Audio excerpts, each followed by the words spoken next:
Hello મિત્રો, આપણે બનાવીશું સૌની ફેવરેટ પાણીપુરી। તેના માટે લીલા ધાણા, ફુદીનો, મરચાં, આદુ, લસણ, મીઠું, ખજૂર આમલીની પેસ્ટ।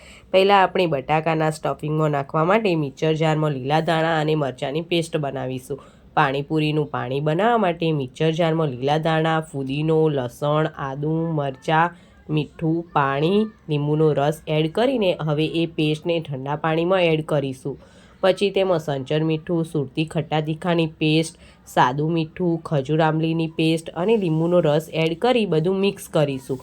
આપણું ખાટું તીખું ટેસ્ટી પાણી તૈયાર છે। હવે બટાકાનું સ્ટફિંગ બનાવીશું। તેના માટે બાફેલા બટાકા અને બાફેલા ચણા લઈશું। તેમાં લીલા ધાણા અને મરચાંની પેસ્ટ અને સ્વાદ અનુસાર મીઠું એડ કરી બધું મિક્સ કરીશું। બટાકાના સ્ટફિંગમાં લીલા ધાણા નાખીશું। હવે તૈયાર છે આપણી પાણીપુરી ખાવા માટે। Enjoy. Thank you for watching.